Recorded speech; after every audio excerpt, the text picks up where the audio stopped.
Peace, peace. We get started in a moment here. We also broadcasting on the Blog Talk Radio Show.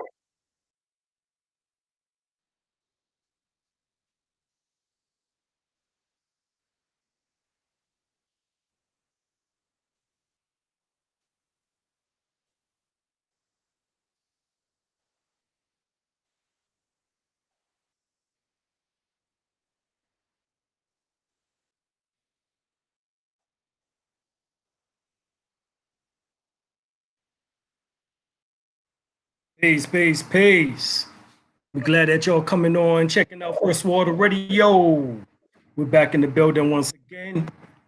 And of course, we've been doing our regular broadcasts and our regular lessons, lectures, as practical as they can be, you know. But tonight's is going to be called the Olmecs, the Black Gods of Ancient America. All right. So we're going to get into that information. Let me bring on my co-host, Brother Fahim. Are you here?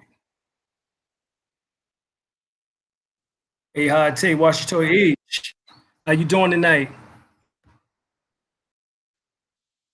All right, all right. So we got the Olmecs, the Ish people, the black, so-called black Moors, gods of ancient America.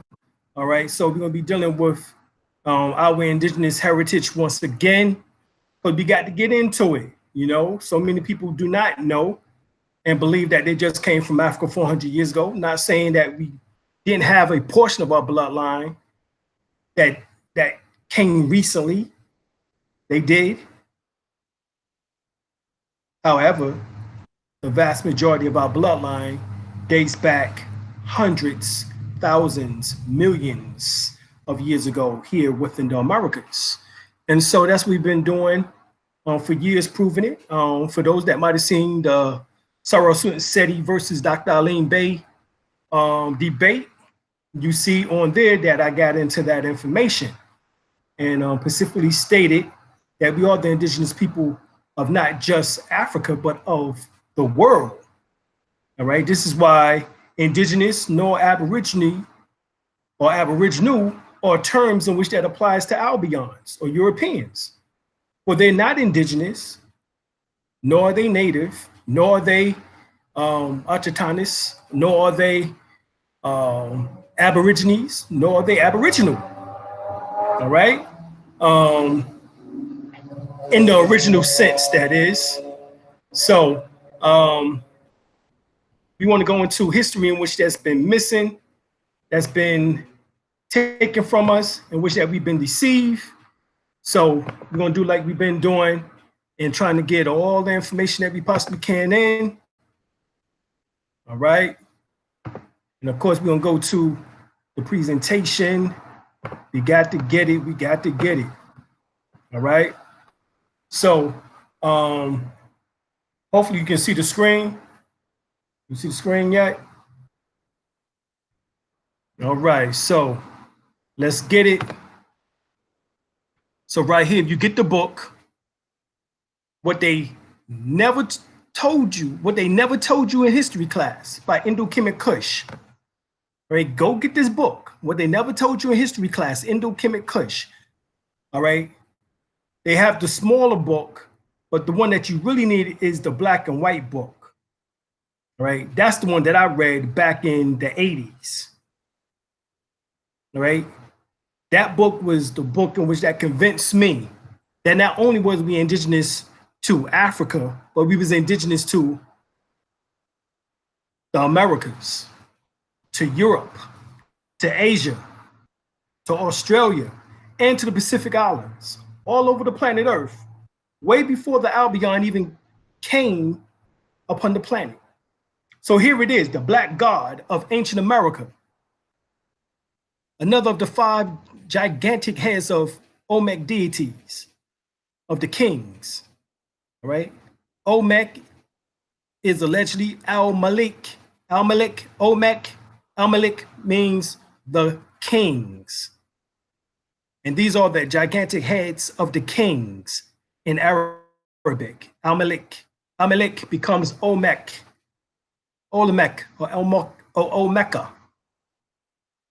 So we know these heads weigh 5 tons, all right? From full-size replication in the American Museum of Natural History, New York, all right? A fitting statement was made by Professor Wiener, all right, Wiener of Harvard University. He wrote the book, Africans and the Discovery of America, Volume 3, Philadelphia, 1922. And he shows how the culture of America so closely resembles African culture that one may conclude that Africans' origins of America.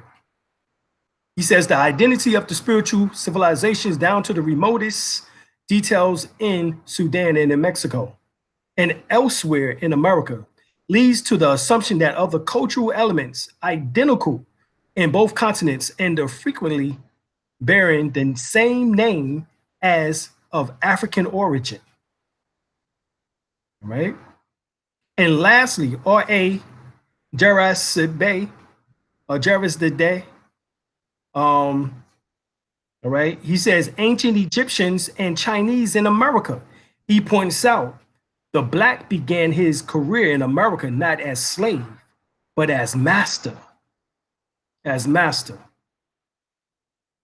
The first Americans were black. The first Americans were black. The scholarly Latin author C.C. McQueese explains that the strong possibility that black people were the first people in America, out of which later came the red American race. It is likely that we repeat that long ago, the useful America was also a Negro continent, and that the Otomies of Mexico and the Chocoro and the Coralco of Haiti and the Matayas of Brazil and the Albinos of Panama are the remains of the Aboriginal Negro race, out of which later developed, or which developed later, which is known as the Red or American race, right? This is basically in Spanish, the study of anthropology and archaeology, the study of archaeology and ethnography, right? This is volume 1, 1920. Then you have Professor Alexander von Wutenote, Unexpected Faces in Ancient America, adds how black people were present in America in the most ancient or pre-classical times. The startling fact is that in all parts of Mexico, archaeological pieces representing Negro or Negroid people have been found, especially in archaic or pre-classical sites. The presence of Negroes with their trading masters in America before Columbus, say Professor Leo Wiener, is proven, right? Is proved by the representation of Negroes in America sculpture and design, but made specifically by Columbus' emphatic reference to Negro traders from Guinea who trafficked in gold alloy, right? Guinea are precisely the same composition and bearing the same name as frequently referred to by early writers in Africa. This is from his book, Africa and the Discovery of America. In this regard, the testimony of Nicholas Leon proves instructive on how ancient the African presence was in America. In fact, he said that the Black people were the original people of Mexico. All right.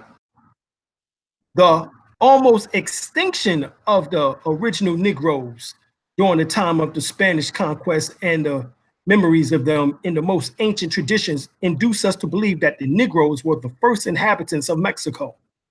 This is the General History of Mexico, 1919. Also see the work of J. Rogers, Sex and Race, Volume 1, 2, and 3, or Nature Knows No Color Line. You have Riva Palacio, a Mexican scholar, stresses this point. It is indisputable that in very ancient times, the Negro race occupied our territory, Mexico. The Mexicans recalled a Negro god, right? Ixtliton, right? Which meant blackface. Ixtliton, right? Remember that name. Colonel A. Bracken said that he saw in a collection in Ecuador a statuette of a Negro that was at least 20,000 years old. So this destroys all this nonsense about us not being already here prior to the Albion 400 years ago, allegedly bringing all of us here. Only a jackass would believe that. Before this proof that we just presented. Coming from Europeans and Mexicans themselves saying these things. Verifying that you were the original people here in the Americas. Because Mexico sits right underneath New Mexico, which is in the United States. All right. You forgot about the Alamo or Alamo, Alamore. You forgot about that? So here we have, it says, some statues of the Indian gods in Central America possess typical Negro features, and there's certain prehistoric monuments that undoubtedly represented Negroes. This is from the book, The Shadows of Atlantis, page 42, 1940. So see, they been knew that you was the original people here. They been knew. Because 20,000 years go back before the first so-called Red Indian. As we love to refer to them as, but really, we understand that we were the indigenous people. And that red is actually talking about the hue of some of our people's skin color. All right? Red, brown, black, or near black. All right? But here we have to the left the Olmec heads, 1500 to 1000 BC. Notice that the dates on these heads corresponds exactly with the date of the destruction of Atlantis, 1500 BC. In the books, the ancient presence in ancient America, they came before Columbus by Ivan von Sertima, Dr. Ivan von Sertima. Get the African presence in America before Columbus by Floyd W. Hayes III. Here are the various heads of the heads being dug up. 5-ton heads. You can go to Egypt, where they would love to say that, well, there's no statuettes in Egypt showing these helmets that these Olmecs wear. It's not. Well, here it is. The Twa people are wearing these same helmets. These same helmets was actually worn For those that did the research by the Europeans and us in the early days of football, these are the type of helmets that we wore. These are the type of helmets in which they got the ideas from, obviously. And we call them hats, helmets, whatever term that you want to say. But Sheba and Saba were either one or two cities of the Cushites or Ethiopians. And Finley say that the Sabians extended from the Red Sea to the Persian Gulf and thus giving them the whole of Arabia. One part of which is well known is called from this fertile soil, fertility of soil, and severity of climax, feelings, or the happy. All right. Right. And we saying this because the Cushites, who are the so-called Ethiopians, were also the Nubians, Sudanese, Egyptians. My wife and I went to Mexico. Brother Azariah Azazil Ben Bey was with us, him and his mate at the time, my Jade. We all went to Mexico to the pyramids. This was back in 2013, March 21st, 22nd, 23rd. All right. Oh, yeah, Rata Hudi, appreciate that. Much, much, much. Thank you. Thank you. You deserve more, but this is the most I can do. Oh, appreciate that. Appreciate that. Much, much, much appreciation. All right. So, an eclipse by Guthrie Higgins. It was on page 53. So basically what the Mayan told us as we was boarding the bus and we was heading to the sacred sites of the pyramids, right? We went to Tulum, right, which is off the coast, right, off the Gulf Coast. And when we went, he said he had to reveal something because something happened 4 years ago. Now, of course, this is March, around the spring vernal equinox. And he said that something happened 4 years ago. Of course, that was around 2008. So that was around the time when President Obama became president. And he said something happened 4 years ago, in which that he had to end up telling the truth. And so he said, with that, what took place, he said the Mayans did not build the pyramids. He said the pyramids was built by the Egyptian Cushites. He said the Egyptian Nubian people. He said that's who built these pyramids, the Egyptian Nubian people, the Cushites. He told us this, and he said, and I'm Mayan. So here we have in Arabia, the same place in which that Guthrie Higgins speak of in Anaclipsis. He speaks of the Cushites or Ethiopians, and they extended from the Red Sea to the Persian Gulf, the whole of Arabia. And here we have a face of the Metu Neter or inscription of a carving of a Cushite who lived in Arabia. The original Arabians was us. Notice how this face looks identical to this face. It's identical, right? So they speak of that the Cushite Arabian carved monuments directly in the rock in many places throughout Arabia. Here we see a rock monument, carved monument with what looks like an Olmec head. Exactly. The features shows beyond a shadow of a doubt that he was one of our ancestors.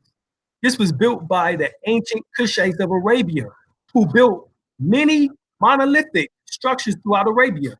It is beginning to become clear that the Cush that begat Nimrod was the Cush located in Arabia. as well as across the Red Sea in Ethiopia, and what is also called Somalia, all into Sudan and Ethiopia. This head here to the right dates to approximately 1500 BC to 1000 BC also. Foundation of the archaeology and the related sciences as we know it presently were laid out in the mid 1800s. This was during the time when the Europeans were perfectly was perfecting the worldwide white supremacist paradigm. Scholars in various fields during this time took the position that we were the indigenous people, as we just finished reading, throughout the world.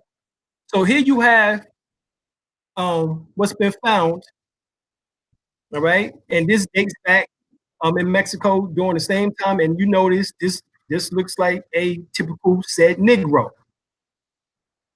Right? There's no doubt about that.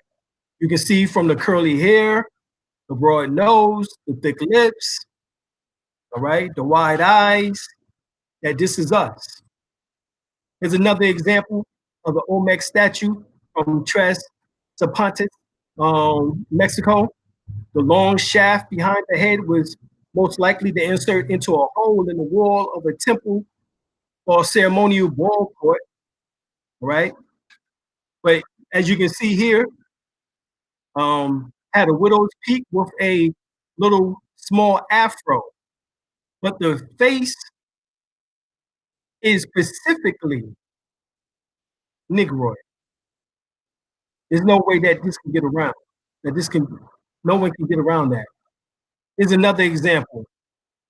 Same features, all right? This is a figure known as a tenon.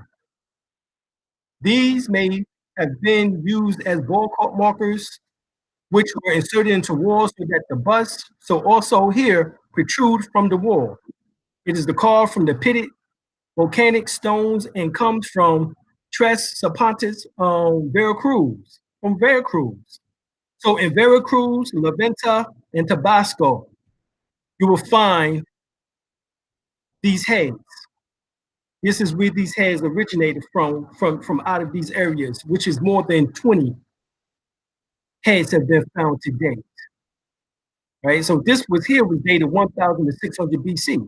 It looks very similar to the tenon picture in issue 1, which would have been actually right here. It's very similar, as you see. Once again, that widow's peak afro, high cheekbones, broad nose, thick lips, right? Right. In my book, Pre-Colonialization of the Americans by African Moors, I speak of the fact that it is an archaeological fact that the ancient Cushites were a colony of Ethiopians and Egyptians that colonized portions of West Africa, Samaria, China. And guess what? And here in the Americas. Professor by the name of George Rollinson stated that linguistic language discovery tends to show of a Cushite dynasty that did extend itself from Abyssinia, which is from Ethiopia, to India, which is Indo-Kush. The whole peninsula of India was inhabited by Africans. Africans, though meaning to separate in Greek, was one nation and the world was their land. Now, technically, Africa doesn't mean separate in Greek, all right?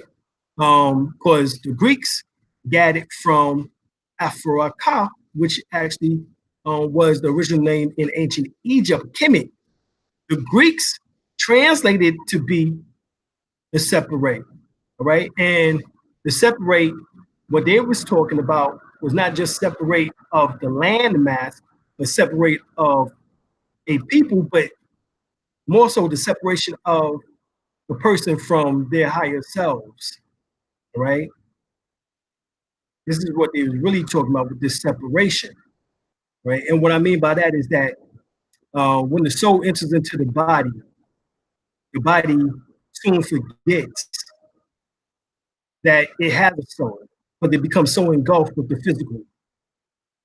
Right? This is told to us in the Holy Quran, Surah 7, where it says that the holy breath will make us whole again, make us in harmony, and make us have peace and harmony again.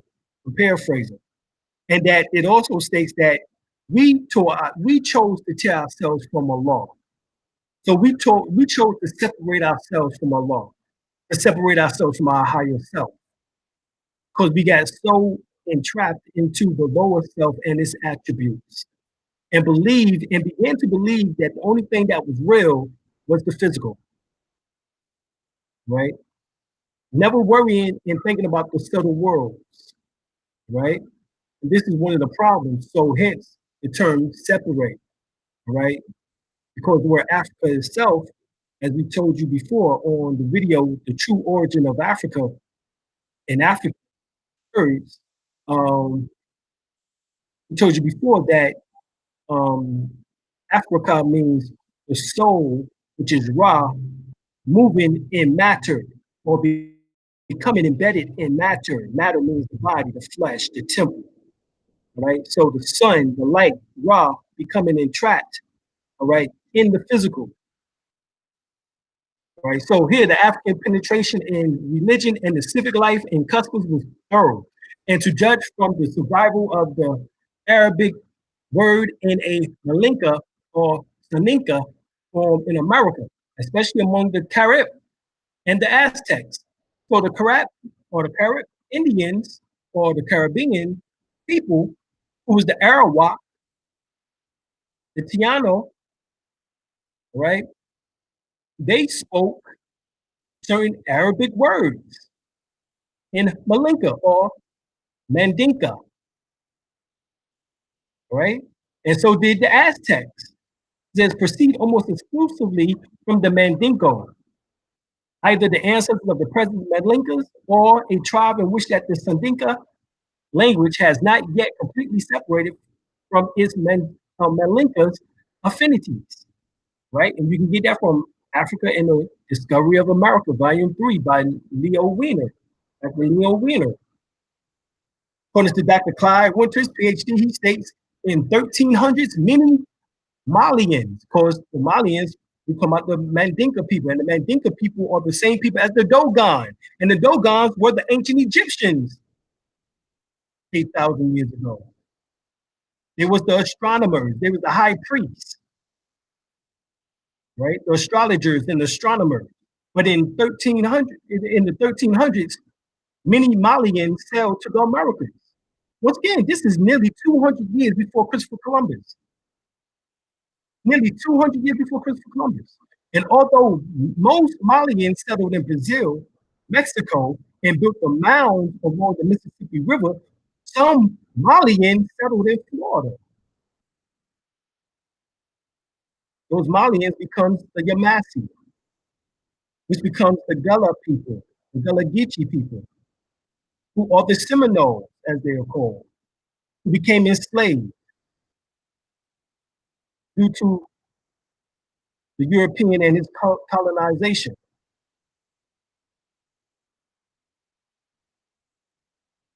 Right? This is Abubakari, or Mansa Abubakari II, right? An African emperor who ruled Mali.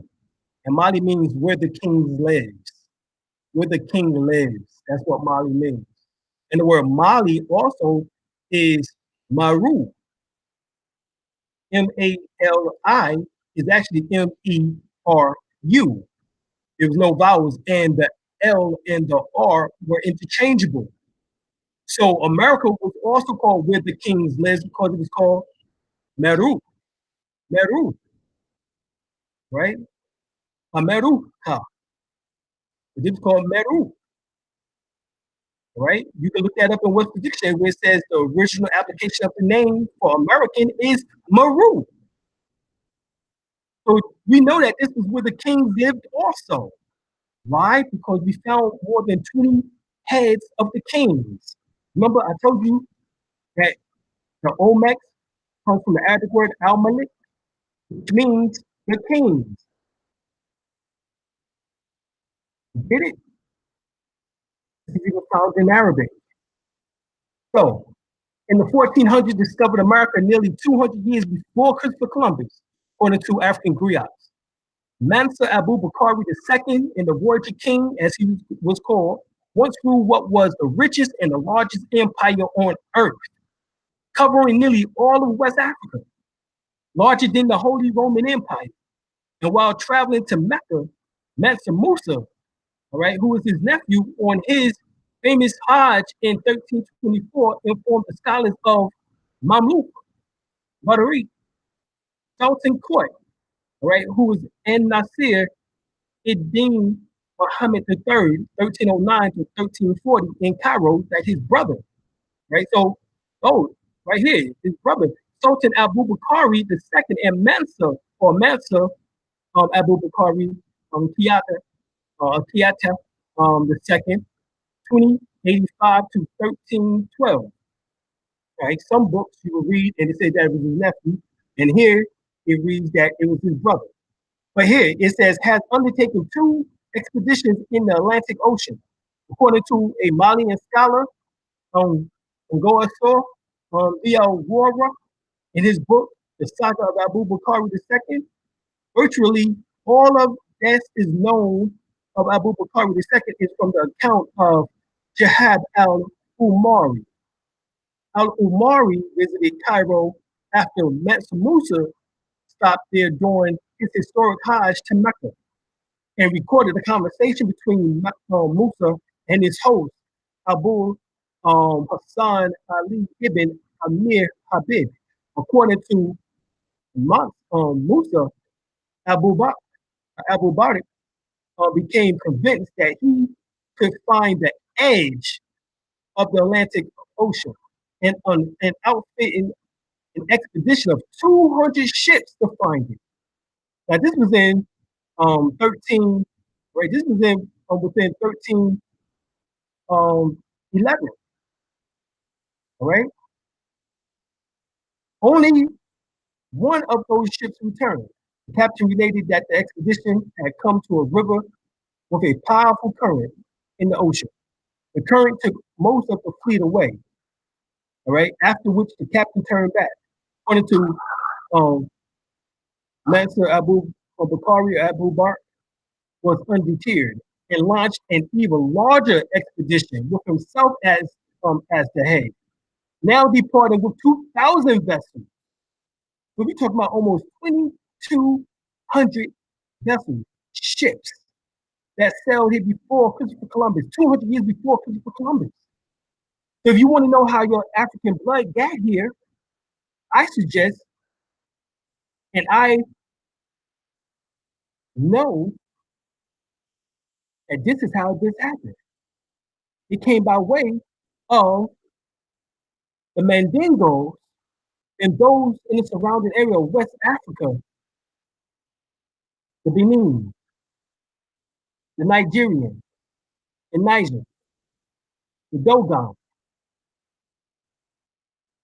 the Senegalese, all of them, Ghana, all of these areas was controlled by Sultan Abubakari II, all right, called Mansa Abubakari. And so we're talking about 2,200 ships at one time, not over a 400-year period in which that the Europeans did it, that allegedly worked through 3 companies, right? Yeah, yeah. Now check this out. It says the vessel. Yeah, it says the vessels for his men and a like number for supplies. The emperor gave up all power and gold to pursue knowledge and discovery. When the Sultan did not return to Timbuktu from the second voyage in 1311, Mansa Musa became Sultan of the empire. So we talking about from out of Timbuktu. So remember, they told you that, oh, we took the doctors and the lawyers and the builders and the workers from out of Timbuktu and brought them from out of Timbuktu and they built our fine establishment. No, we came 200 years before you, before Columbus. All right. This was nearly 400 years before the slave trade, because the slave trade didn't start until 1619 to the Americas. At least that's what they told us.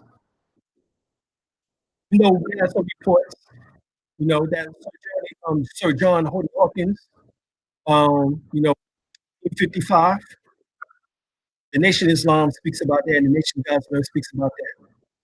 But we're talking about on a large scale, from what they told us, didn't start until 1619. So we're talking about 400 years before the European African slave trade, or what they call the Atlantic slave trade, or the transatlantic slave trade. 400 years. So you want to talk about the last 400 years you was in slavery, don't you talk about the last 800 years that you can at least attach yourself to Abu Bakari and his 2,200 ships that came at one time. Here's an example of those ships, as you might see here from the documents, well, from this particular painting, drawing, all right? This is the area that we talk about, nearly the whole of West Africa. And we talk about the Ghana, Malian, and Songhai Empire, which is later on called the Moroccan Empire. So don't get confused when we say that we are Moroccans. So we're talking about even 400 years before the slave trade, we were here. Now I'm going back all the way in prior lectures showing that we're still 600 million years ago. Right? So y'all can't take that shit. So I have to now lower it and now show you at least that we was here 400 years before the slave trade, the massive or the major slave trade took place. So here we have Ghana, Mali, and all right. And this is the whole of West Africa, into Nigeria, into Niger, all right, into Mali, Timbuktu, all the way down into Benin, Dahomey, all right, the Ashanti, all right. He ruled all of this and more. We have another example of a modern day map, and you can see the areas as it reaches all the way into Mauritania,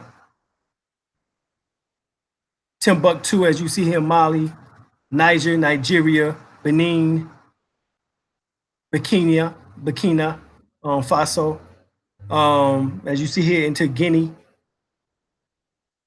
Cote, Senegal. All right. So he ruled most, in all of this. Matter of fact, for those that don't understand the significance of this, just this area alone is larger than the size of, all right, is larger than the size of the United States. Okay. So this is what we're talking about, because you can fit the United States and Africa 5 times. So just this area alone, he ruled the whole United States and more. Okay. This is what you have to wrap your head around.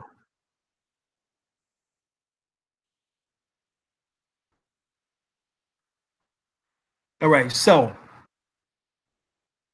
in Dr. Ben's book, he shows the empire of the Moors. The Moors, Africans, Arabs, Persians, Berbers, 700 CE, 1500 CE. And he shows in the same area that we just finished looking at,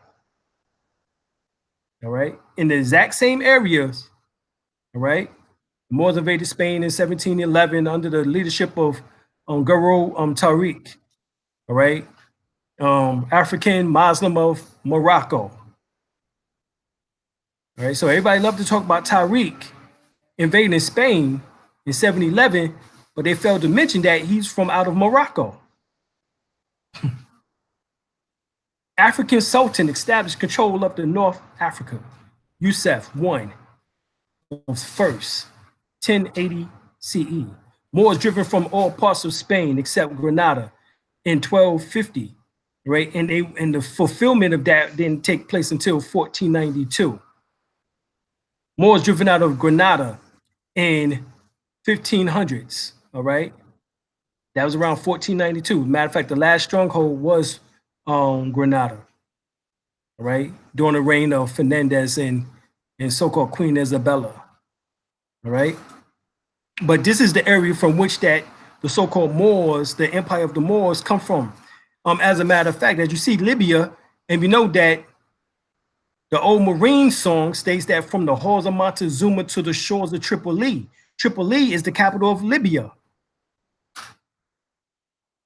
The halls of Montezuma is here in America, in Mexico.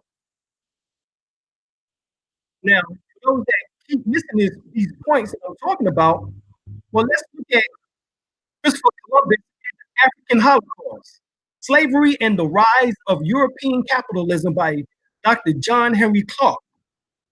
All right? This is forwarded by Leonard Jeffries, Dr. Leonard Jeffries. Let's look at what is in the book. According to John Henry Clark, the African Christopher Columbus and the Myth of the New World, now entitled Christopher Columbus and the African Holocaust, Slavery and the Rise of European Capitalism, he said it must also be added that the American Vespucci on his voyage to the Americas witnessed the Mandingos of Mali and the Songhai empires, later identified as the Moroccan empires, out in the Atlantic, returning to Africa. So here it is, one of our greatest African minds and historians, John Henry Clark, states that the Mandingos of Mali, which are the Olmecs and the Songhai empires, was later identified as Moroccan empires. So not only we identify as Moors, but yet the information that we just talked about, the Moors ruled the same area in which that y'all so love talking about Mansa Musa. And Mansa Musa inherited his wealth and his kingship from his brother, Abubakari II, who came here to be with his brothers, the Olmecs, the Ish people who was here for over 5,000 years. The Fosums, who was here over 75,000 years. The Washita, who've been here over 100,000 years. The Twa, who've been here over 2 million years. And the humanoid, who've been here for over 600 million years ago, according to Forbidden Archaeology by Michael Creedmoor and Richard L. Thompson. Columbus notes in his journal that the Native Americans confirmed black-skinned people who came from the southeast in boats, trading in gold-tipped spears. This is Leo Weiner, author, Africans and the Discovery of America. Documents in Cairo, Egypt, as well as the Mandingo oral traditions reflects that the sea voyages of the Great Mali Empire from a later period. A year after sending out an expeditionary fleet across the Atlantic in 1311, King Abubakari II sailed west in a huge flotilla. It says neither of the two Mandingo fleets came back to Mali to tell their story, explained Ivan von Sertima, Dr. Ivan von Sertima. But around the same time, evidence of contact between West Africans and Mexicans appeared in strata in America and in an overwhelming combination of artifacts and cultural parallels. They suggest that the Aztecs might have witnessed Abubakari's landing and took him to be the reincarnation of one of their gods, a black-headed, black-bearded figure in a white robes. Now, the Europeans flipped this shit around and say that Cortez, who invaded the Aztecs, Incas, etc., and destroyed their culture and killed many of them, they claim that, oh no, he had a black beard, but was white skin, pale skin, had a black beard. This is the shit that the Europeans say, but that was not true.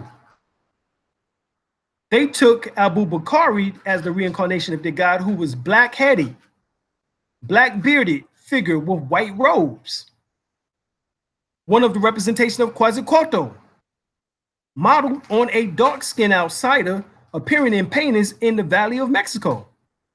The Europeans tried to flip it and say, oh, it was pale skin. He was white. No, he wasn't. Quetzalcoatl was not white. Quetzalcoatl, matter of fact, Coto means black. So that's how you know that they lying, number one. Coto means black, dark skin. Appears in paintings in the Valley of Mexico, while the Aztecs began to worship a Negroid figure mistaken for the god Tezcatlipoca.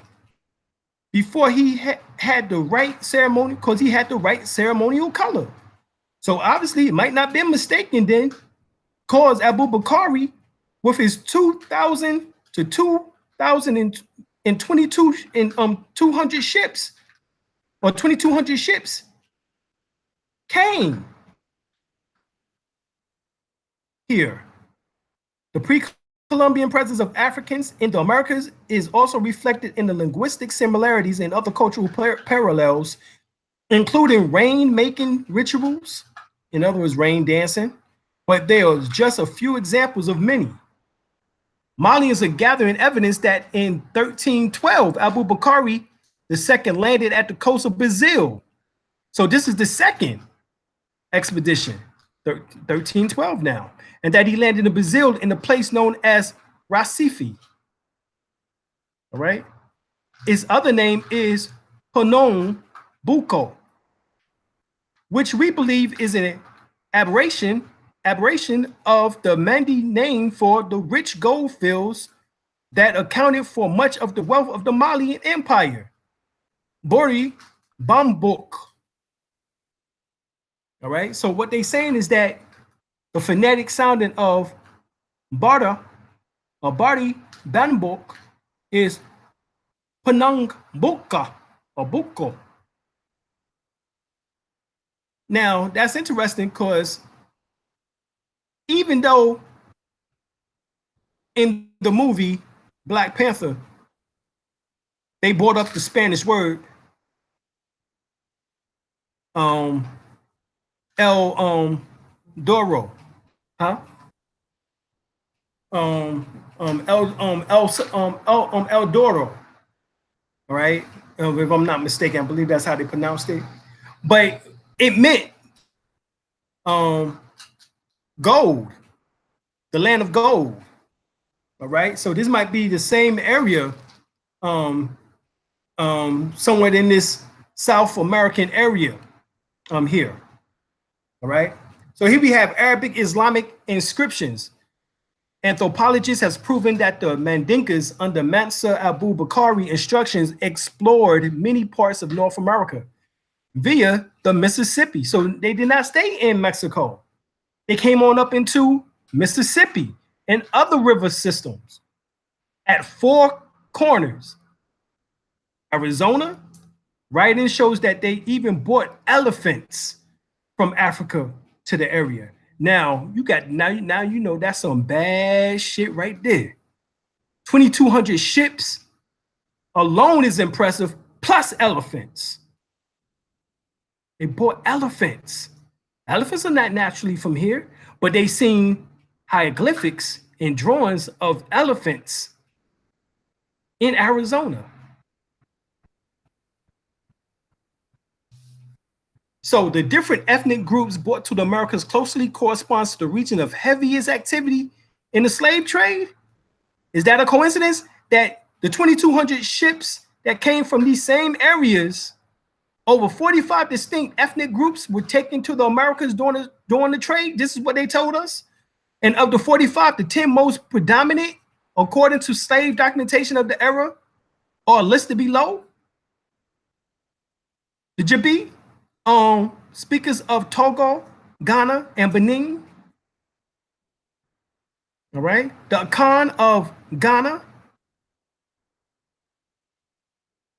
or the Côte d'Ivoire. The Mbamdu of Angola. The Bakongo of the Democratic Republic of Congo and Angola. The Igbo of Southern of southeastern Nigeria, the Yoruba of southwestern Nigeria, the Mandi speakers of Upper Guinea, the Wolof of Senegal and the Gambia, the Shamba of Cameroon, and the Makua of Mozambique. The legacies in Africa, Americas, the Caribbean, and Europe. So these are the tribes that they claim that they brought over here, but yet this is the exact same people in which that it sounds like Abubakari brought over, because these are the exact same regions. Exact same people.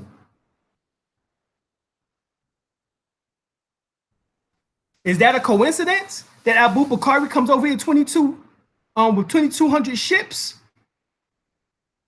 with people from out of his kingdom, which is all of the area that we just finished talking about?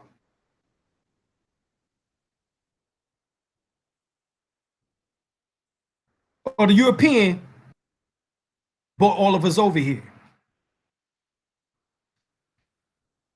Not of our own free will.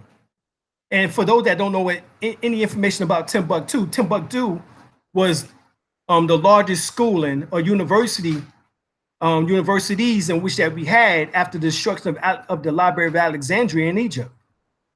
That information that was once in Egypt came westward by the Dogons in Mali, and universities were set up there in Timbuktu. And this is where a lot of the people came from. The Mandinka people, in which that is known as the Olmecs, came from this area, from this region. Abubakari's 2,200 ships and his people came from this area. Obviously studied within those schools because they was master navigators.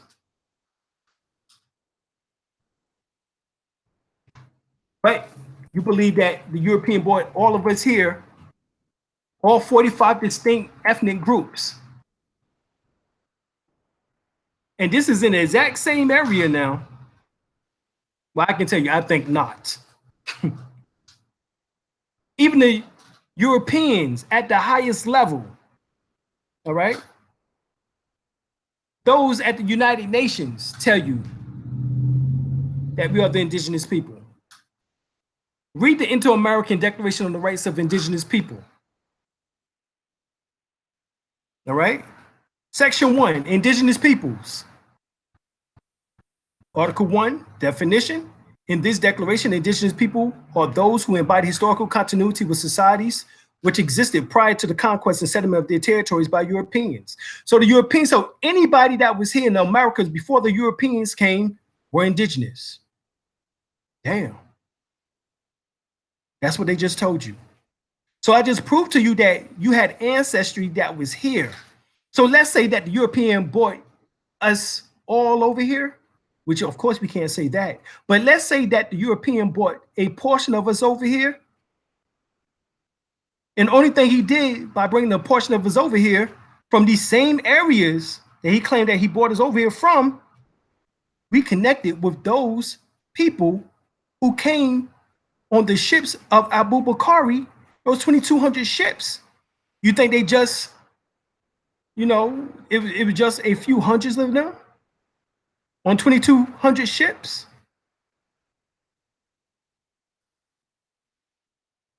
All right. On 2,200 ships, we know that there had to be at least one so-called black per ship. So we know at least 2,200 people. Let's say times 10. What is that? 2,200 times 10. What that becomes? 2,200. So that becomes 22,000. Okay. So we say at least 10 was on each one, right? Okay, well, let's say 50 was on each one.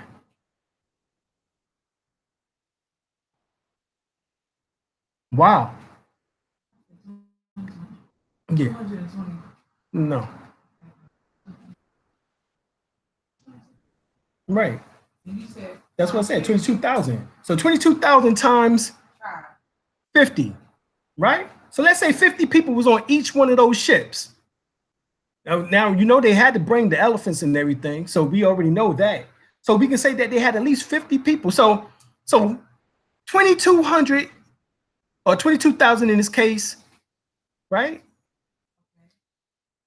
So, right, 22,000 people times 50. What we get?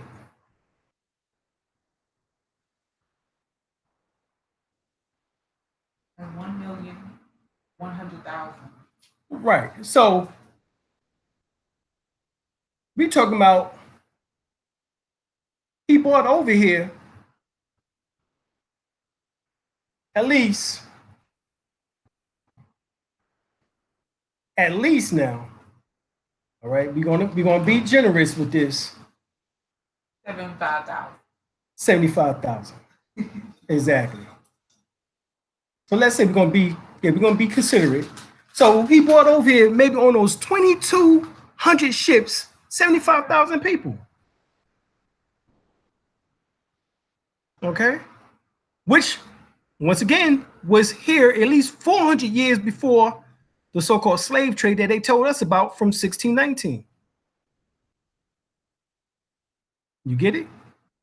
So you had ancestry from these same areas that they claimed that they bought us, but yet we talking about maybe at least 75,000 people that was over. Oh, but over those 400 years, do you think those 75,000 people stayed just 75,000 people and didn't have children? Because I know the so-called black people here in the South, you know what I'm saying, just up until maybe 30 years ago, them jokes was popping out babies every day. Right? I'm talking about you have families that have over 15 children. Almost every family, you know what I'm saying? How many children you got? You got 10. Goddamn. You got what? 15? You got 12. Needed folks to work on that farm with. You know what I'm saying? Right. You needed people to work the land.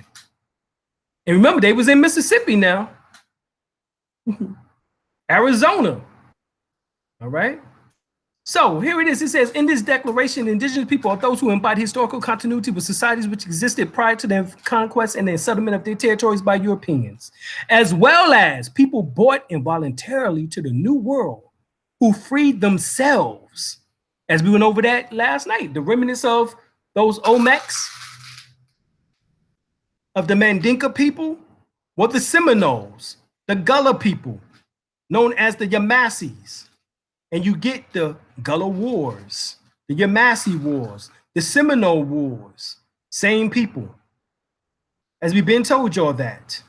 So here it is. It says, as well as peoples brought voluntarily to the New World who freed themselves and re-established the culture from which they've been torn. All right. So right here, Indigenous and Tribal Peoples Convention, 1989. It says, in applying national law and regulations to the peoples concerned, due regard shall be had to their customs and customary laws. These people shall have the right to retain their own customs and institutions, where these are not incompatible with fundamental rights defined by the national legal system and with international recognized human rights. Procedures shall be established whenever necessary to resolve conflicts which may arise in the application of this principle. So those in North America must proclaim their true nationality as Moors. All right, because that's what we're talking about. Moorish Americans or Aborigines, Moors, or indigenous Moors, or tribal Moors with the names Choctaw Moors, Lenape Moors, Washita Moors. Moor ties you back to the land. As you look up in the Black's Law Dictionary, land, and you will see the word Moors embedded inside the definition. So correct the status, race, religion, birth certificate, etc. for the record. If not, the moderate slave labels and descriptions such as Black, Negro, Colored, Ethiopian, West Indian, Native American, Native Indian, American Indian, Amerindian, Black Indian, Latino, Mexican, Afro-American, African-American, First People, First Nation, Original People, Asiatics, Aboriginals, Indigenous, Paleo, Pre-Adamite, Achetan, etc. is only showing that we are not free and do not know who we are. Well, that's only because some of these particular words are merely adjectives. These are merely adjectives. It describes who we are. That's why I had the Moor on the end of indigenous Moors, as well as also Aboriginal Moors and Aborigines. All right, Aborigine itself is a noun. All right, so that ignorance will have us under the stronghold of a foreign political jurisdiction or moderate slave master. Their representatives and agents. We will then be abused and misused, called second-class citizen, which that's what we are anyway. We're second-class citizen. All right. Also, there are pillars in the with Moorish names in the so-called Washington Monument Museum, in the Washington Museum in Alexandria. One day I went to the Grand Lodge Library in New York City on 23rd Street in order to get more information on Movpar, which is Movper, or the grotto. In a pamphlet I found was the following picture and explanation. One of the rituals involved the court of Mokana, which really stands for the Moors or Canaanites. Now look at the name. You're talking about El-Bey, and they talk about we can't use the title El-Bey. Some more say that silliness, but yet Shriners use it, and I don't see them attacking the Shriners for using El-Bey. I wonder why. But what we find out is that Osar, which is Osiris, was called Bey or Bai, which means noble, priest, which is a form of Osar, Osiris, and Ra. So when the Moorish Empire ruled the world, all bailiffs or sheriffs were called bailiffs. The term Bey became Bey and Bey, all right? You can get this from EHD Volume 1, p. 202, and SOED, page 137, SB2, SB3, and bailiff or baylet, baylight, all right? Baylit or baylight. In the ancient history of the distinguished surname Bey, check this out now. This is another book by the Historic Research Society in Orlando, Florida, states that these bays pioneered became the nucleus of the first settlements from Maine to the Cumberland Gap. They provided much of the stock that produced the early presidents and governors of the United States. So this is why they don't mention the 16 presidents prior to Washington, right? The 8 under the Articles of Confederation and the 8 under the Declaration of Independence and the Articles of Association. They don't mention them. All right. We just talk about, oh, John Hanson, he was the first Black president, but you don't mention the other 7 after him, nor the ones who sat in rulership position. That was us, the Moors, under the Articles of Association. Because John Hanson was under the Articles of Confederation. And they provided much of the stock that produced the early presidents and governors of the United States. In Canada, they settled Nova Scotia, all right, the St. Lawrence and Ottawa Valley. The family name Bey provides much prominent contemporaries such as Colonel Bey, who created the Rideau Canal and founded Ottawa. Bey in Old English or Moorish English originally meant governor, and prince or bag, big, equals great. So Bey means great. governor, right? So El-Bey means the great, the governor, right? Because the or El or Il means the, and also Il was also a native indigenous tribe. You had the Ils, right? Which they don't speak about. So you had a tribe named Ils. And this is why, unknown to most Moorish Americans, they pronounce L as ill to this day. So the Washita and the Turnica, which is the Turner and Washington family, carries the imperial bloodline. After the United States came into our land, the names were altered to Washington and Turner. They also changed the spelling of Washita to Oshita, a European misnomer that retains the pronunciation of the original name, right? Or Oshita or Washita. Several derivatives of the name appear, such as Wichita, Chahi, or Chihi, Wichita, Utah, all right, Eba, etc. The term Washita colloquially has come to mean ancient ones or the black ones. This is what the empress wrote in Return of the Ancient One.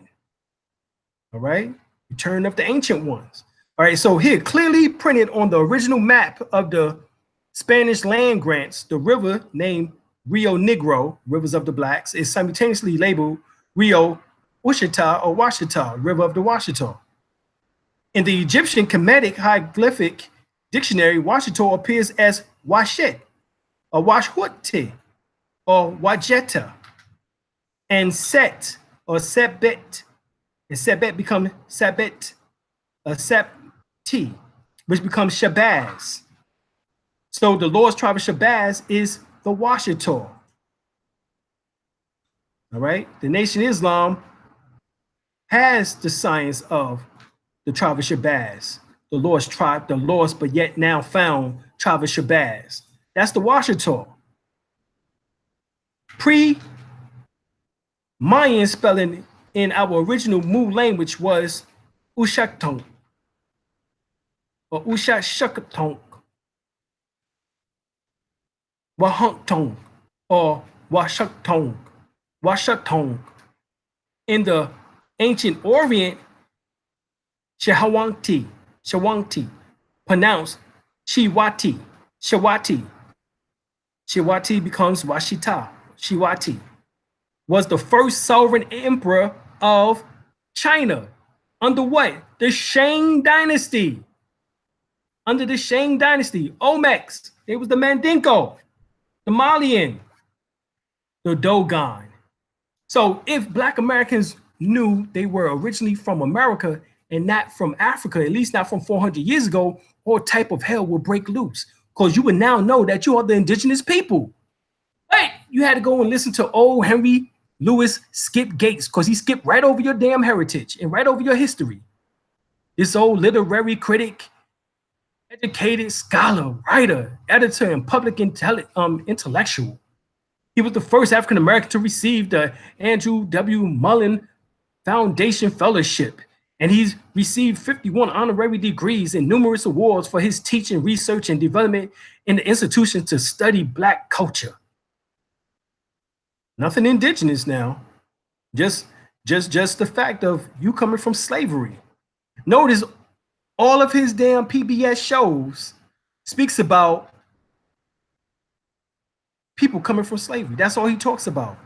Now, I don't know how he figured that it's just about the slaves, right? Because what he does, right, he say, okay, well, yeah, you come from Africa. However, we found family lineage right here in Mississippi, and you belong to the Harrelson family. Your granddaddy Harrelson was on this plantation under Leonard Harrison. But he's a professor at Harvard, where he's the director of the W.B. Du Bois Institute for African and African American Research. He also hosts several PBS television miniseries, which are the ones that we're talking about. So this is who we can blame also as far as de-Americanizing you, all right, and just making you a slave, because that's what he showed Nas, the rapper. That's what he showed. Now the crazy thing was is that, all right, y'all might have seen the one with Nas. Go and check it out if you haven't seen it. All right, I got to let the fire engine pass by.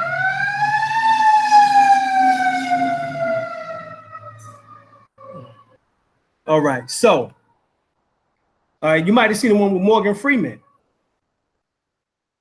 All right, where Morgan Freeman specifically said that his grandmother told him that they was Choctaw.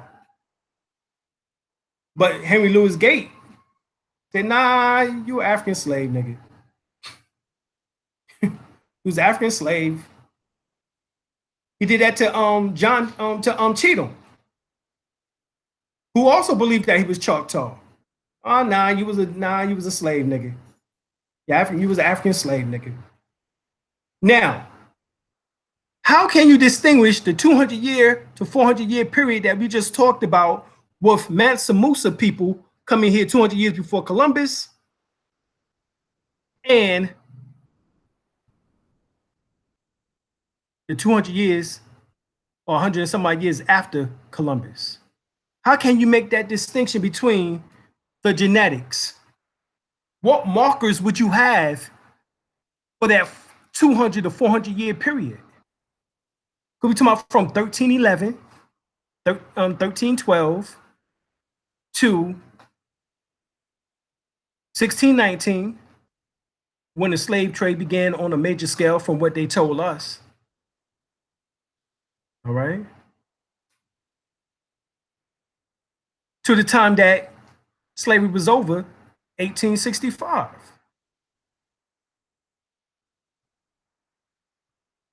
What can you use? What markers are there? Anyway, let's get into it. Paleo-Americans, Paleo-Indians, morphology. Dear trader Henry Louis Gates, the true reason your DNA test propaganda is fraudulent is because we are classified as Paleo-Indians Americans, hence Paleo-Americans or First Americans. That makes us the only true indigenous Americans. The people that came after us are natives, which means we are the true measuring stick for as far as DNA testing is concerned in the Americas. Not the Mongolians who came after our ancestors were already here, as I've already proven. Abstract, comparative, morphological studies on the earliest human skulls of the New World have shown that whereas late prehistoric, recent, and present Native Americans tends to exhibit a cranial morphology similar to the late and moderate Northern Asians, short and wide neurocrania, high in octahognatic and broad faces, and relatively high in narrow orbit and nose. The earliest South American tends to be a more similar to the present Australian, Malaysian, and Sub-Saharan African. So you see, this is where they get it from. All right, narrow and long neural crania, prognostic, long face, and relatively low and broad orbits and noses. However, most of the previous studies of early American human remains were based on small cranial samples. Herein, we compared the largest samples of early American skulls ever studied, 81 skulls of Lago Santa region, was worldwide data sets resetting global methodological variations in humans through 3 different multivariance analysis. The results obtained from all multivariances analysis confirm a close morphological affinity between South American Paleo-Indians and extend Australo-Malaysian groups, supporting the hypothesis that the two distinct biological populations could have colonized the New World in the Pleistocene and the Holocene transition. All right. So many accounts incorrectly classify us as Indians, descendants of a people who migrated in waves across the Bering Strait in the Pacific Ocean. Yet research indisputably shows that we established elaborate communities and social orders for tens of thousands of years before the arrival of any Asian migrants or barbarous invaders. The so-called red population of the Western Hemisphere, who claims no ownership of the land, are our honored brothers and sisters who emerged from the empire. The names Blackfoot Tar Heels are an example of lucid attempts to hide the true identity of our people. Here in North Carolina, it was called the Tar Heel State, and you have Blackfoot or Blackfeet Indians that was here. In fact, they're called the Halawa Sapani tribe today. All right. They're also called the Lumbee. All right. They're also called the Wakama. All right. The Chatawa or the Katawa. All right. Other names used to define indigenous people are Creek, Cherokee, Hopi, Iroquois, Hokum, Navajo, Shoshone, Nessie, Biloxi, Seminole, Chickasaw, etc. The cultures of the Olmecs, Toltecs, Mayans, Aztecs, and Incas, who evolved into sophisticated societies in the areas known as Central and South America, can all be linked to distinct traditions and artifacts originating in the Washito-Didectomania Empire. The Eurocentric practice of dividing and classifying our people has created an illusion of differences used to conquer the native people. We are all one people, children of the one and only God. So we talked about this dude before. He's the one who gave it the term African American. So they know who we are. All right. The term African American is a colonial term to disenfranchise the indigenous people of America. All right. This term didn't exist until 1988. All right. Or as we say, in 1990. Get the book Black Bourgeoisie, the book that brought the shock of self-realization and revelation to the the middle class blacks in America by E. Franklin Fraser. This great book exposes the house servants, the boule agents that we have among us that is keeping us back as a people. The science is very deep and self-evident. This book. Get this other book by Randall Kennedy, Sellout, The Political of Racial Betrayal, right? This book, basically exposed, the house servants, the oath takers, boule initiates, the Black Masons, Eastern Star, Greek sororities, and fraternity members, etc. All right? The boule agents that we have among us that are keeping us back as a people, the science is very real and self-evident. In order for us to properly grow and develop as a people, we first have to expose the demons from within, because it is only these demons that dwell within ourselves that only keeps us back. As the Gnostic Christ, Dead Sea Scrolls indicates, if you bring forth what is within you, what you bring forth will save you. If you do not bring forth what is within you, what you do not bring forth will destroy you. So people ask, well, why proclaiming our nationality is important? Well, we do notice that when you naturalize, you lose your nationality. And you can't naturalize into this corporation. All right. So since that was the case, they just simply stripped you of your nationality by giving you such titles as Negro, Blacks, Negroes, Blacks, and Coloreds, African American. And notice that you're the only people in the last 100 years that had your name changed damn at least 4 times. 1900, you was Negro. 1930, you was colored. 1960, you was Black. 1990, you was African American. So although native nationalities can arise from naturalization, it must be understood that nationality arises only by birth of natural persons. The naturalization process is used to adapt alien individuals who do not have a nationality, which implies an unnatural condition, and thereby must be granted one. Hence, naturalized. For Moors to naturalize would only imply a condition of not having a nationality. Our nationality was buried among clergymen, all right, among the Cherokee, and now under Freemasonry. It can never be acquired because it already exists within our bloodstream. All right, you are what your foremothers and forefathers are and were, Moors. We must reclaim it. Nationalize is a term that we use to signify the process of reclaiming our nationality in order to avoid the limitations of being naturalized. Oh, and by the way, nature can never be naturalized. So if you want to be a natural person, then you must be a natural person. Remember, we showed you that natural person is indigenous. We showed you that the other day. Natural person is, according to Black's Law Dictionary, 7th edition, natural person is indigenous. Right? Indigenous people still have unalienable natural law rights to complete sovereignty as independent nations. This has never been refuted in American law, although the treaty law has not been respected. Because we know why it has not been respected, because of something known as the doctrine of discovery, all right, which was issued by the Vatican. And the United States Supreme Court formally wrote the doctrine of discovery into the laws of the United States in the case of Johnson versus McIntosh in 1823.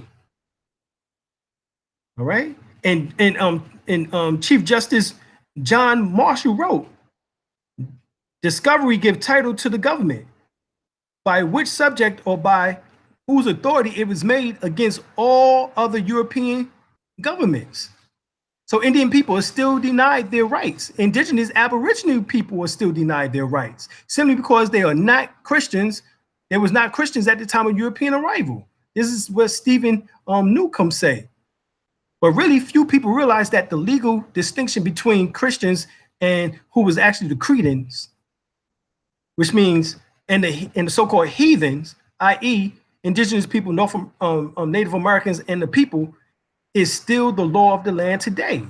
And we know that. So based on the doctrine of discovery and the result federal law, the United States continue to deny indigenous people the recognition of their sovereignty and treaty rights in their own ancestral homeland of North America. All right. So indigenous people still have unalienable or unalienable rights, natural rights, right, to complete sovereignty as indigenous and independent nations. Right? This has never been refuted in American law. So you have now the Declaration of the Rights of Indigenous People that you need to go by in order to help clear that mess up. Because although the treaty laws have not been respected, the United States signed on to, under Barack Obama, December 16, 2010, signed on to the Declaration of the Rights of Indigenous People. So therefore, the United States have to recognize and have to accept your indigenous nationality. In my analysis, the indigenous people of North America never lost their sovereignty, but was conquered and subdued to the point of annihilation. Their land was collateralized by the federal government. Many indigenous people, dispirited by the genocidal acts against them, temporarily surrendered to the federal system under the stewardship of the federal government. The indigenous people can claim their sovereignty by disengaging from the federal government and restoring political, economic, and legal sovereignty over their affairs as a nation. E.g., Onondaga tribe in New York. So one of the many steps needed to bring this immoral, although legal system of colonization and exploitation to an end, the doctrine of discovery must be formally revoked by Pope John Paul II, or in this case, Francis, by Pope Francis. All right, it needs to be dissolved. As a matter of fact, the Empress wrote back in the 90s a letter to Pope John Paul II, in which that she stated that we're no longer, as Washita and those associated bands or tribes, are no longer under the authority of the Vatican nor the United States. This is why they had to institute the United Nations Declaration on the Rights of Indigenous People. Another step needed to restore sovereignty is to restore allodial land rights as a tribe in either a sovereign trust structure or by updating the tribal land patterns. Restoring self-reliance, tribal traditions, and language, and the land-based self-sufficiency of the indigenous people, along with economic self-reliances, and is the major challenge to sovereignty. The federal United States government recognized this sovereignty in many practical ways for their own self-interest. Consider this excerpt from an affidavit of a former high-level CIA operative who was responsible for developing a copy of the INSLAW software on the Cosbazone Reservation. The Cosbazone band of Indians are a sovereign nation. The sovereign immunity that is according to the Cosbazone as a consequence of this fact made it feasible to pursue on the reservation development and or manufacturing of material whose development and manufacturing would be subject to strenuous control off the reservation. All right, so this is just some of the ways in which that we can begin to start doing so. All right, so I'm gonna end my presentation right there. Hopefully you got enough information and anything you want to build on Brother L, go into right quick.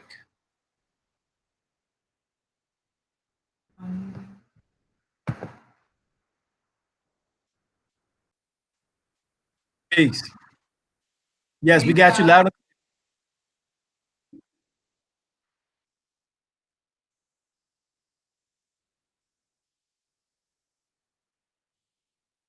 Right. Yeah.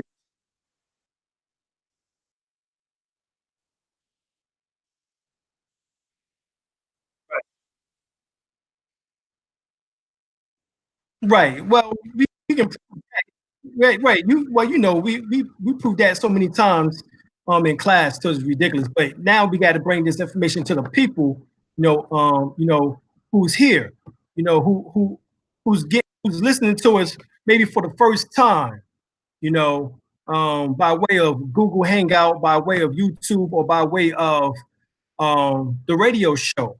There might be a few people who never heard us speak before. Repeat what Brother Fahim said because we couldn't hear him. Yeah, Brother Fahim said, what is up with these people who saying that we're not Moors, but yet we just indigenous or aboriginal. Well, that's because they can't read or they don't read.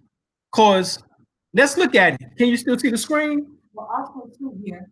Also okay. Too, they get incorrect information. Mm-hmm. Well, let's get the correct information.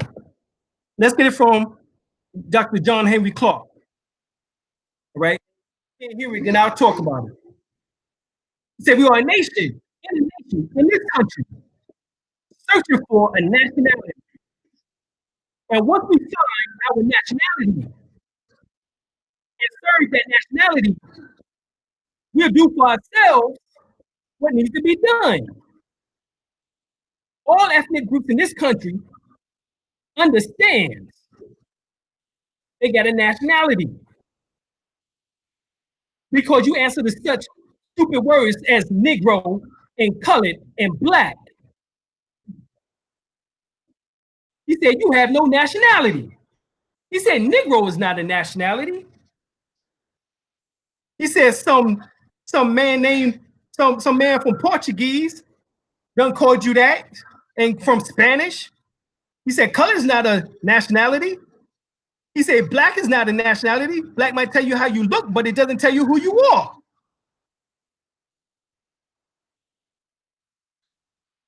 He said,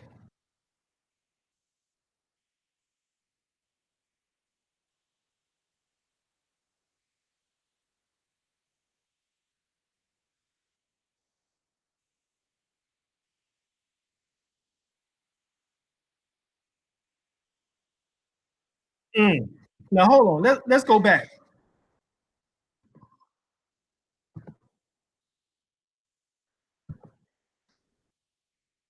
The name of a people must relate them instantaneously to land, history, and culture.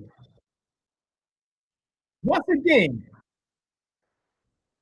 a name of a people must instantaneously tie you back to land, history, and culture. Please pay attention to what the great Dr. John Henry Clark stated. What he stated, because many are missing the point. Let's hear that one more time, because many missed this point. Listen.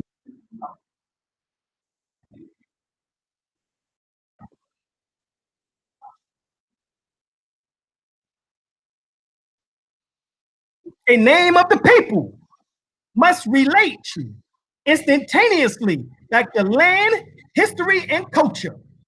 And any time that you call a people by their right name, or anytime that you call a people and fail to relate the people back to land, history, and culture, you're calling them out of their name.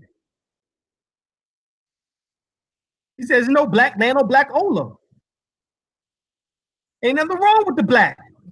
Ain't nothing wrong with the word black. Nothing wrong with it at all. However, it doesn't relate to a country. The name of every people in the world relates to a country.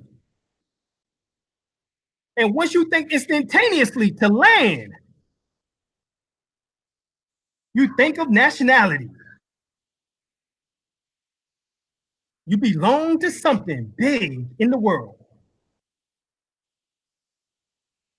Hopefully y'all heard what he said. If not, that's why I had to repeat it, because I couldn't allow for you to miss these points. So let's go to land. Wow, here we go. Let's go to land. You can't see the land yet? Okay. So here it is. Let's go to land. Black's Dictionary, fourth edition.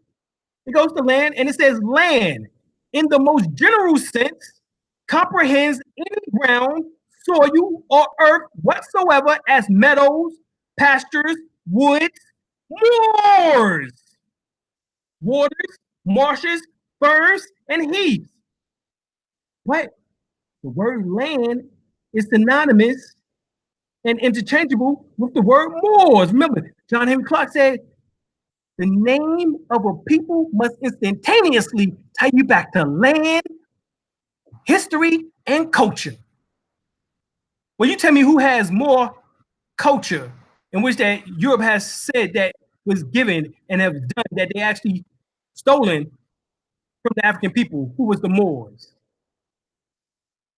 Throughout Europe, they tell you that they got hundreds and thousands of books in their libraries, thousands of books in their libraries from the Moors. Everything from esoteric and mystic books, the Kabbalah, all the way into architecture. He said, your name of a people, the name of the people must instantaneously tie you back to land, history, and culture. You give me a name for land that's instantaneous, and the only word in here in which that you have been known in history is Moors. Show me another name. What you call meadows, what you call pastures, what you call woods, what you call waters, marshes, ferns, heaths. What you call any of that? No, you was called Moors. The word land includes not only the soil, but anything attached to it, whether attached by the course of nature as trees, herbage, or water, or by the hand of man as a building or. And you don't want to be Moors, when that means that based on the science of you being land, you can damn claim the whole goddamn thing?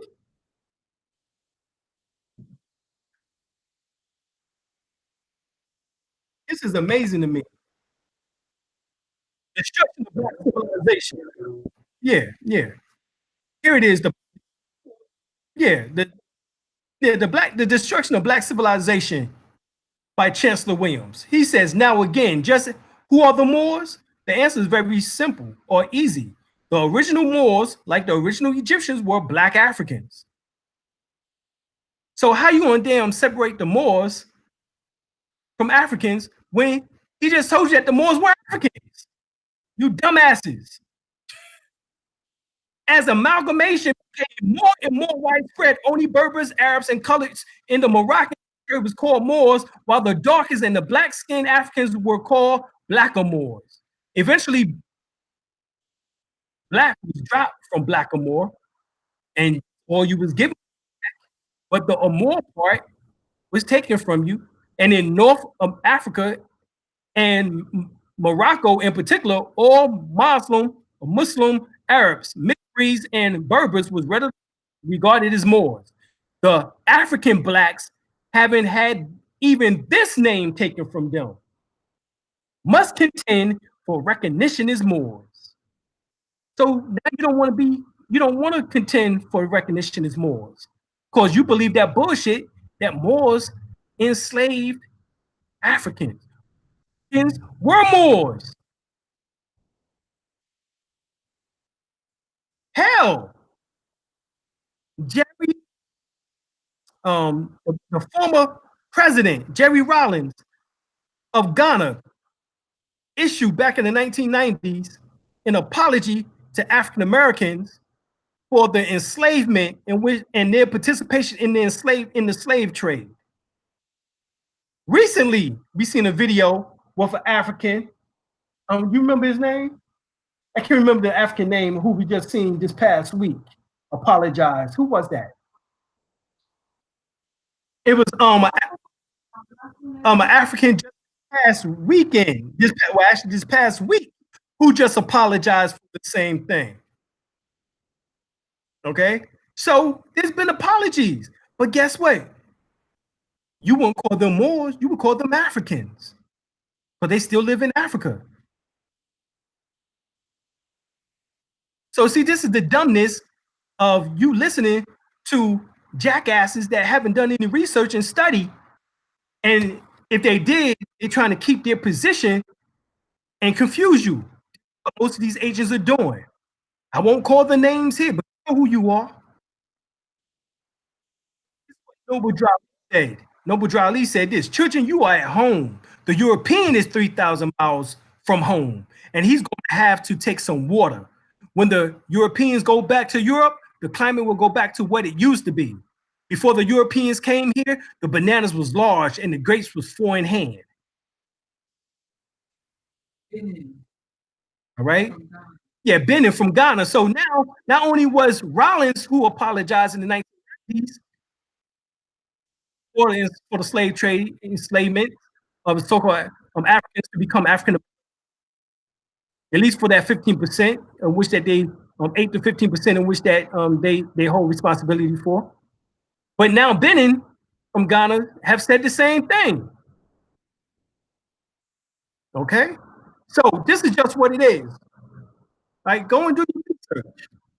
You know, right here, according to the book Sousa Economics, the history of Pan-African trade, commerce, money, and wealth, these blacks found in the Americas by First Book Library states the mound builders. They were dark-skinned, woolly-haired blacks who were indigenous, natives to North America, and kin to the Olmecs of South America. The Olmecs in Washita, Black Californians, Yamasee, Californami, and other pre-Columbian blacks of the Americas was part of a prehistoric network that began in Africa and spread it worldwide over 100,000 years ago and at various periods afterwards. Somebody come and debate me on this. Many think that some fools think that I lost against Sarah City, but I was the only one showing historical facts. I'm the one that showed information from Dr. Ben, in which that even Dr. Ben, you think Dr. Ben was just a quote unquote historian, African Egyptologist? Well, Dr. Ben or Dr. Antonio Youssef Ben Yaknin received a doctoral degree in cultural anthropology and Moorish history. from the University of Havana, Cuba, and the University of Barcelona, Spain.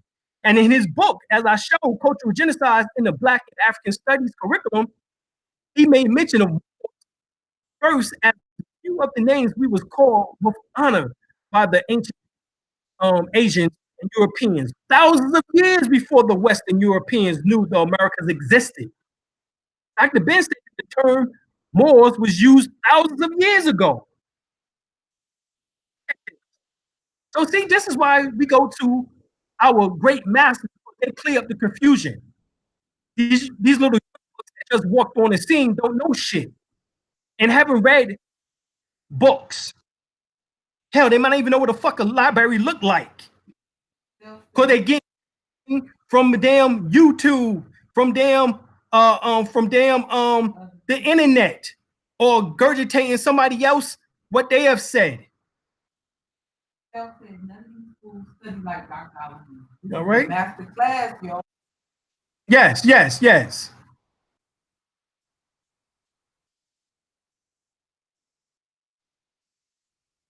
Yes, yes, yes. No.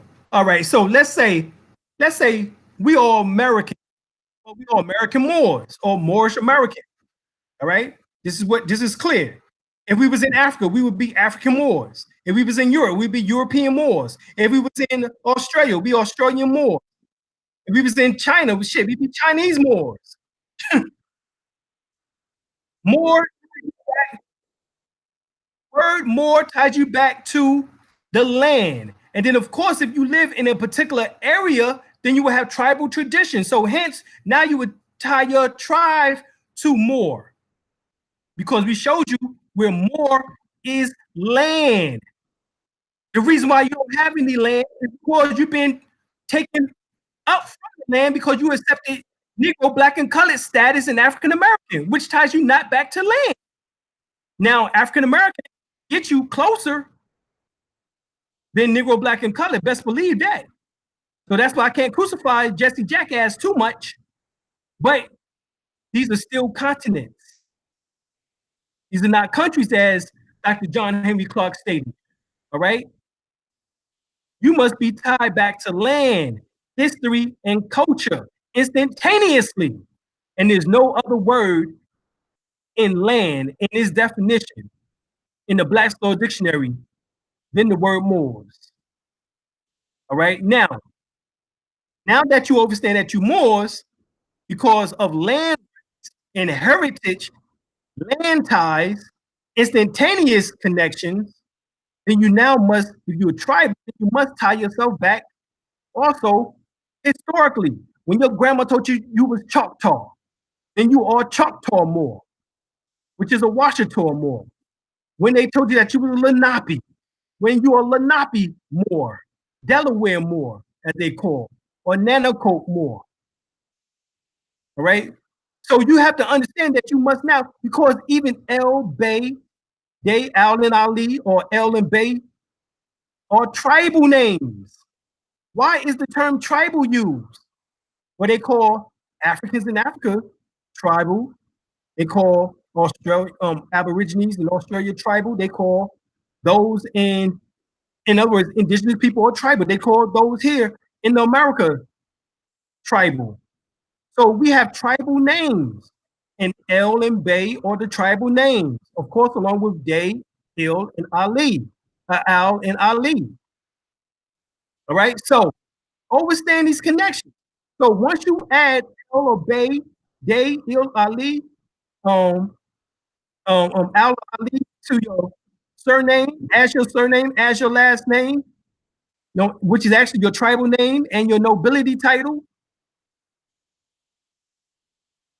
you state you are more, and that you have a tribal connection. Now you have land rights again here. So if you say that you are, if you say that you are a Cherokee, or which is actually a Ananuia or Selegi Moor, then you have tied yourself to land here. If you say that you are Yoruba, Igbo, that means you are African Moor. That means you've tied yourself back to Africa.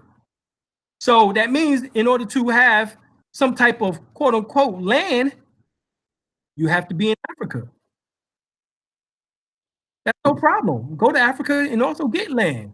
Definitely. Get land everywhere because you was the first people on planet Earth.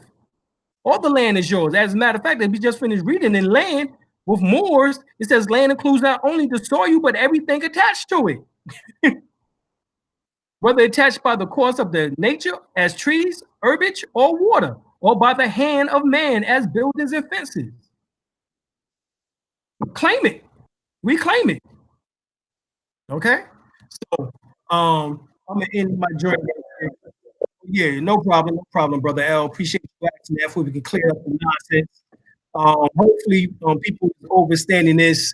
You know, I don't know what's going on or why people aren't getting, but but we get it out, and we'll keep getting it out until people get a clear understanding of what's really taking place. So we're gonna come back tomorrow. So come on back to the broadcast. We're gonna be broadcasting once again from Google Hangout, from YouTube, as well as also from Blog Talk Radio. We're not playing no more. We are now going crazy with this because we got to get the information out. All right. For those that gave and did super chat, yo, we really appreciate y'all. Y'all are real special to us because y'all helping us get this information out and spreading the word. And actually, we're convinced with your funds, we'll actually are creating more venues that we can get more information out also. All right. So also for those that recognize and understand that you have Moorish lineage, that you are indigenous to this land, go to moorsbill.com or moorsbill.in. All right.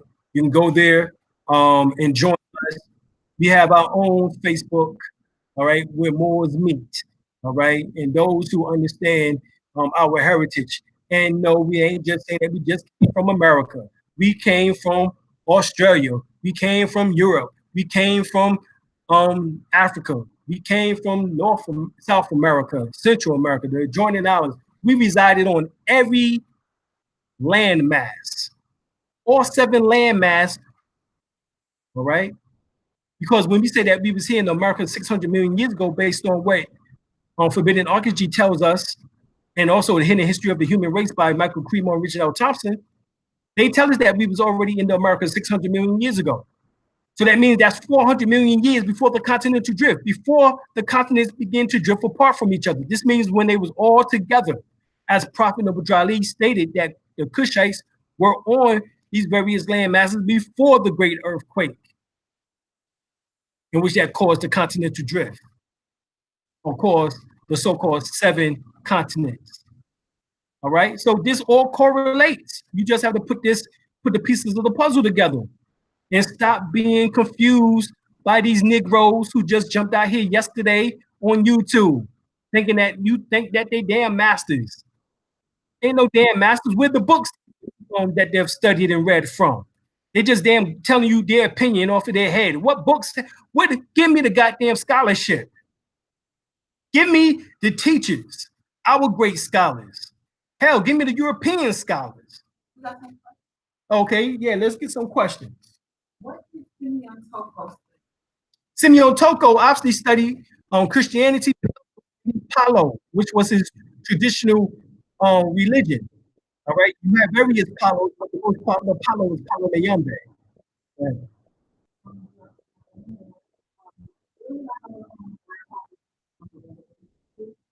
All right, in order to find your grandfather's name, you have to go to what is called the Dawes Roll, DAWES Roll, ROLLL. And once you go there, then you just put in the last name, and you can pull up at least the so-called 5 civilized tribes, which is the Seminole, the Choctaw, the Creek, which is the Muskogee, the Chickasaw, all right, and yeah, the Cherokee. Did I say the Cherokee already? Okay, I thought I was saying Cherokee. Okay, well, it's 5 civilized tribes. So you would go and find his name on the dog show by looking up those 5 and in those 5 civilized tribes and get that information and find out your heritage. All right. Any others? All right. So All right, we love y'all. All right, we appreciate that. So come back tomorrow. Got another fulfilling, hard going class in which that you're gonna get more information, more knowledge. You know what I'm saying? And we out. Peace.